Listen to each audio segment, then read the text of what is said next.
비가 갠 어느 맑은 아침, 중림에는 은은한 향이 퍼지고 있었어요. 아나는 부처님 곁에 앉아 그분께서 경전을 꼼꼼히 살피는 모습을 지켜보고 있었습니다. 부처님은 한 글자 한 글자 놓치지 않으려는 듯 차분하고도 깊은 주의를 기울이셨죠.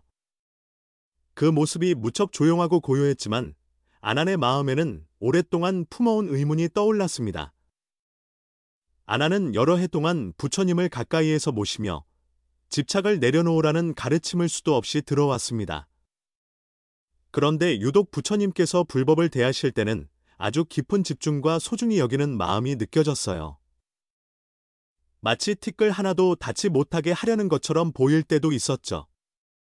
모든 것을 놓아버리라고 가르치시면서 왜 불법만은 이토록 귀히 여기시는 걸까 하는 생각이 아난의 마음을 떠나지 않았습니다. 이날 아침, 아나는 손을 모으고 부처님께 다가가 조심스레 물었습니다. 스승님, 저는 오래전부터 궁금한 점이 있습니다. 자비를 베푸셔서 제게 가르침을 주시길 바랍니다. 부처님께서는 미소 지으며 아난을 바라보셨습니다. 오랫동안 나와 함께하며 나의 가르침과 수행을 지켜봐 온 너의 의문이 무엇인지 알고 있다. 말해보거라. 아나는 심호흡을 하고 솔직하게 말씀드렸습니다. 스승님은 우리에게 모든 것이 공하다고, 나와 남이 따로 없고 집착을 버려야 한다고 가르치셨습니다. 이름이나 재물, 감정, 심지어 목숨까지도 붙들지 말라고 하셨습니다. 그런데 스승님께서는 정작 불법을 대하실 때에는 작은 먼지 하나도 묻히지 않도록 하시고, 읽으실 때도 한 글자라도 놓칠까 각별히 신경 쓰시는 모습이었습니다. 이것이야말로 놓아버림과 어긋나는 집착이 아닌가 하는 의문이 생깁니다. 불법은 분명 중생을 해탈로 이끄는 진리이지만 그 진리를 이토록 붙드는 것도 집착 아닐까요? 부처님께서는 서두르지 않고 잠시 중림 너머를 바라보셨습니다. 바람이 불어 대나무 잎이 사각사각 소리를 냈습니다. 잠시 뒤 부처님이 부드럽게 말씀을 시작하셨습니다. 아나나, 내가 불법을 귀히 여기는 것은 어떤 대상을 사로잡고자 하는 집착에서 비롯된 게 아니다. 이는 중생을 해탈로 이끌고자 하는 간절한 마음에서 오는 것이다. 네가 나와 함께하며 보았듯 나는 어떠한 재물이나 지위에도 흔들리지 않는다. 보석과 풍요로운 공양, 왕공귀족의 선물에 마음이 움직인 적이 있더냐? 아나는 잠시 생각하더니 고개를 숙이며 대답했습니다. 그렇지 않습니다. 스승님. 금이나 은, 많은 재물을 드려도 스승님께서는 전혀 마음이 동하지 않으셨습니다. 부처님께서는 고개를 끄덕이시며 말씀하셨습니다. 그래. 그런 것들은 내게 환상과 같고 꿈처럼 스쳐 지나갈 뿐이다. 잠깐의 만족과 기쁨을 줄 수 있을지 몰라도 진정한 고통을 해결해 주지는 못한다. 그러나 불법은 다르다. 불법은 단순한 지식이 아니라 각성을 향해 나아가는 다리가 되고 중생의 마음을 밝히는 등불이 된다. 불법 없이는 중생이 윤회의 괴로움 속에서 참된 자성을 보지 못한다. 부처님께서는 잠시 숨을 고르시고 부드럽게 이야기를 이으셨습니다. 아나나, 옛날 한 상인이 배에 가득 보물을 싣고 바다를 건너다 폭풍을 만난 적이 있었다. 거센 물결에 배가 전복될 위험이 닥치자 상인은 목숨을 구하기 위해 배에 있던 보물을 모두 버리고 겨우 떠다니는 뗏목을 붙잡았다. 아나나, 이 상인이 뗏목에 매달린 것을 집착이라 할 수 있겠느냐? 아나는 곰곰이 생각하다가 고개를 들어 대답했습니다. 아닙니다. 스승님. 그건 집착이 아니라 살아남기 위한 절박한 선택입니다. 뗏목을 놓으면 목숨을 잃을 테니까요. 부처님께서는 만족스럽게 미소 지으며 말씀하셨습니다. 그렇다. 비록 뗏목이 보물이 아니지만 그 순간 상인에게는 유일한 생명의 의지였다. 만약 그가 뗏목을 잡지 않았다면 바다에 빠져 죽었을 것이다. 아나는 고개를 끄덕였지만 여전히 뭔가 부족한 듯한 표정이었습니다. 부처님께서는 이어 말씀하셨습니다. 아나나, 만약 그 상인이 무사히 바닷가에 도착했다면? 그 뒤에도 계속 뗏목을 쥐고 다녔을 것 같으냐? 아나는 웃으며 대답했습니다. 아니요, 스승님. 뗏목은 배가 뒤집힐 위기에서 구해준 도구이지만 해안에 도착하고 난 뒤에도 지고 다닌다면 오히려 짐이 됩니다. 부처님께서는 미소 지으며 고개를 끄덕이셨습니다. 맞다. 하지만 그 뗏목이 상인 혼자만이 아니라 폭풍에 휩쓸린 다른 이들까지 구해줄 수 있는 것이라면 어떨까? 아나나, 그때는 함부로 뗏목을 버릴 수 있겠느냐? 이 질문은 아난에게 번개처럼 깨달음을 가져다 주었습니다. 아나는 눈빛이 반짝이며 말씀드렸습니다. 스승님, 불법은 뗏목과 같은 것이군요.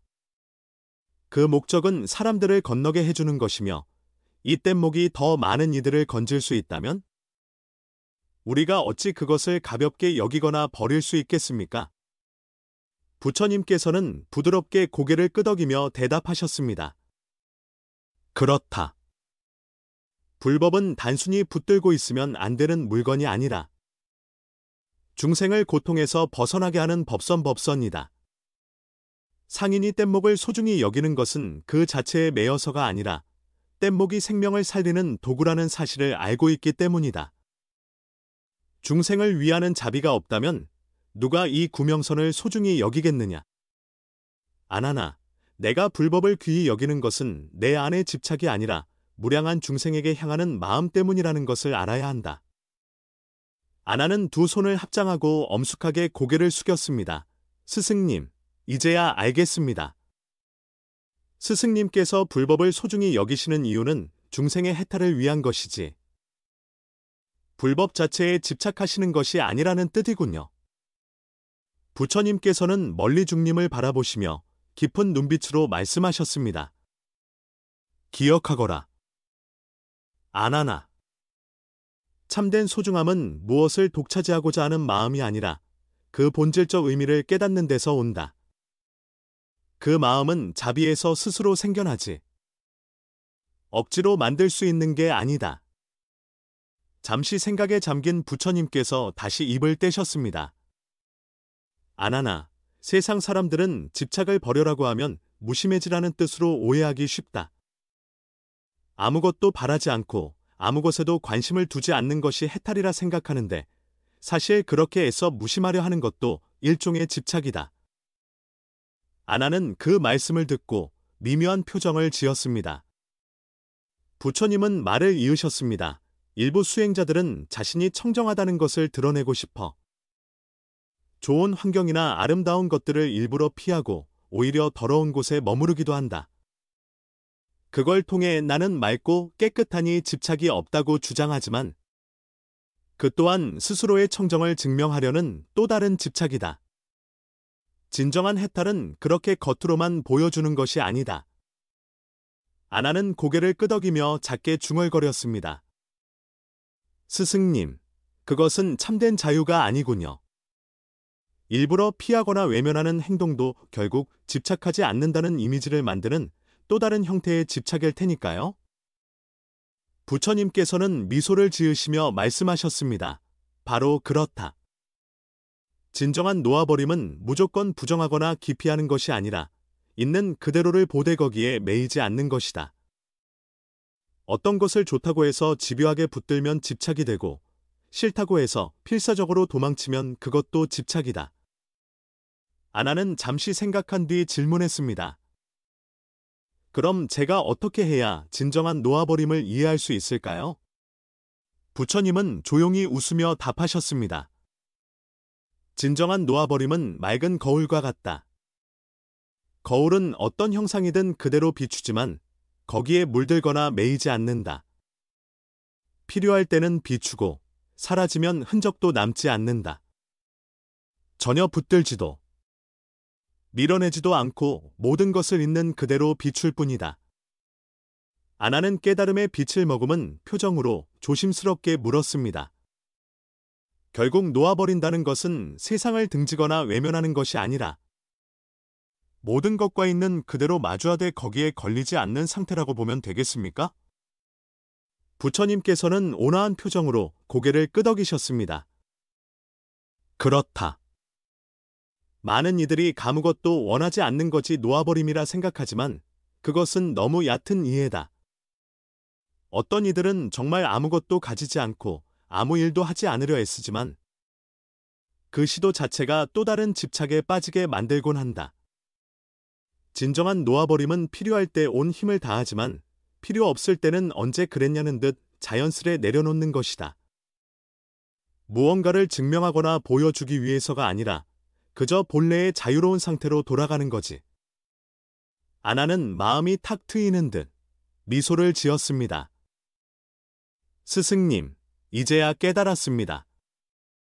스승님께서 불법을 귀히 여기시는 것은 지금이 전력을 다해야 하는 순간이기 때문이고 놓아버림이라는 것은 세상을 외면하는 게 아니라 세상에 얽매이지 않는 것이네요. 부처님께서는 어딘가를 가리키며 말씀하셨습니다. 저 연못 위에 핀 연꽃을 보아라. 진흙 속에서 자라지만 진흙에 물들지 않고 물 위에 떠 있지만 물을 꼭 붙잡는 것도 아니다. 환경이 어떻든 자기의 참모습을 그대로 드러낼 뿐이다. 저 연꽃이 무언가에 매달리는 것처럼 보이느냐?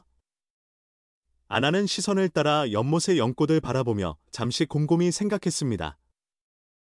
그리고 부드럽게 웃으며 대답했습니다. 아닙니다. 저 연꽃은 오염을 피하려 애쓰지도 않고 물을 밀어내려 하지도 않는 것 같습니다. 그냥 자연의 수능에 피어난 모습 그대로 있을 뿐입니다. 부처님께서는 만족스러운 얼굴로 말씀하셨습니다. 그렇다. 진정한 놓아버림은 전부 버리는 게 아니다. 필요한 때는 소중히 여기고 필요가 없을 때는 내려놓는 것이다. 마치 연꽃이 진흙에서 자라면서도 더럽혀지지 않듯 상황을 온전히 받아들이면서도 그 안에 매여 있지 않을 수 있어야 한다.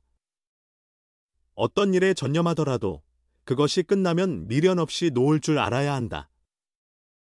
아나는 고개를 숙이고 부처님 말씀이 주는 울림을 마음 깊이 새겼습니다. 부처님은 이어서 덧붙이셨습니다. 많은 사람들이 놓아버림을 모두 포기하고 떠나는 것으로 착각한다. 하지만 진정한 놓아버림은 초월이다. 스스로 난 집착이 없다고 증명하려고 애쓰는 순간 또 다른 집착이 생긴다. 반면 때가 되면 연꽃처럼 맑게 피우고 때가 지나면 자연스레 꽃잎을 떨구듯 하는 삶이야말로 참된 자유다. 아나는 환한 표정으로 손을 모으며 고개를 숙였습니다. 스승님, 잘 알겠습니다. 소중히 여기되 집착하지 않는다는 것, 필요할 때 온 힘을 다하되 그에 얽매이지 않는 것이 진정한 지혜임을 깨달았습니다. 부처님께서는 중립 너머를 바라보시며 차분한 음성으로 말씀하셨습니다. 그래, 그게 바로 중도다. 세상을 부정하지도 않고 빠져들지도 않으며 소중히 여길 땐 온 마음을 다하지만 그 뒤에는 미련 없이 놓아버릴 줄 아는 지혜가 필요하다.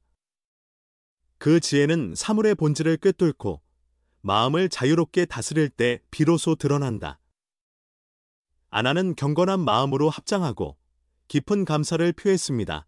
스승님, 이제야 진정으로 이해했습니다. 소중히 여기더라도 그것은 물질에 대한 집착이 아니라 사람을 구하고 마음을 밝히는 일에 대한 자비심이라는 것을요. 그리고 필요한 순간이 지나면 나아가야 할 길을 막지 않고 자연스럽게 흘려보내는 것이 진짜 놓아버림이라는 것도요. 부처님께서는 온화한 눈빛으로 아난을 바라보며 말씀하셨습니다. 그래, 아나나. 소중히 여김은 중생을 위함이고 놓아버림은 자유로 가는 길이다. 둘은 서로 대립되지 않고 함께 균형을 이루는 중도의 길이 된다. 이때 멀리서 종소리가 잔잔하게 울려 퍼졌고 중림을 스치는 바람은 말로 표현하기 어려운 평온과 충만함을 전해주었습니다. 아나는 그 소리를 들으며 마음 깊은 곳이 더없이 맑고 자유로워지는 것을 느꼈습니다.